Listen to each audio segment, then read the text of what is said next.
নমস্কাৰ গাইজ, আজি আমি পেলুৰ ঔষধ দিম আৰু এইটো হ'ল এলবৰ্মাৰ অৰেল ছাছপেনশ্যন IP। প্ৰায় 2.5 মাহৰ মূৰে মূৰে মই গাহৰিকেইটাক দি থাকোঁ পেলুৰ ঔষধ, আৰু আজি দিম। তো ভিডিঅ'টো শেষলৈকে চাওক, কেনেকৈ দিওঁ, কিমান পৰিমাণৰ দিওঁ, এইটো কেনেকৈ দিব লাগে। যদি আপোনাৰ 10 কেজি বডি ৱেটত 5 ml দিব। 30 কেজি ওজনৰ কাৰণে প্ৰায় মই এইটো 4টা গাহৰিৰ কাৰণে পূৰা 60 ml দিছোঁ। গোটেই বটলটো এনেকৈ ঢালি দিম আৰু এতিয়া গোটেইখিনি ভালকৈ মিক্স কৰি পেলাই গাহৰিকেইটাক খাবলৈ দিম। দানা ইমান বেছিকৈও দিয়া নাই, ইয়াত পানী আৰু কেইটামান ভাত মিক্স কৰি পেলাই, লগতে কচু, যিকেইটা কলপচলা দানা। যদি ঘৰুৱা দানাই ব্যৱহাৰ কৰে তেতিয়াহ'লে 2 মাহ 2.5 মাহৰ মূৰে মূৰে আপুনি দি থাকিব, তেতিয়া গাহৰিকেইটাৰ ধুনীয়াকৈ চেহেৰাকেইটা উঠি আহিব। আৰু যদিহে অকল কমাৰ্চিয়েল ফিড খুৱাই থাকে তেতিয়াহ'লে 3 মাহৰ মূৰে মূৰে দিলেও হৈ যায় পেলুৰ ঔষধটো।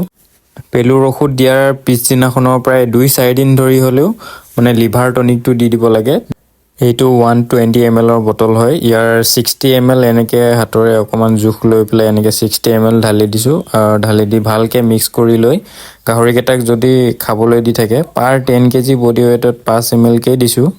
এনেকৈ যদি 4 দিনমান খুৱাই দিয়ে তেতিয়াহ'লে গাহৰিকেইটাৰ যিটো দানা খোৱাৰ পৰিমাণ সেইটো বাঢ়ি আহিব আৰু গাহৰিকেইটা সোনকালেই ডাঙৰ হ'ব আৰু গাৰ গাঁথনি দেখিবলৈ ভাল লগা হ'ব। যদিহে ভিডিঅ'টো ভাল লাগিছে, এটা লাইক আৰু চেনেলটো ছাবস্ক্ৰাইব কৰিবলৈ নাপাহৰিব।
क्या खाता है?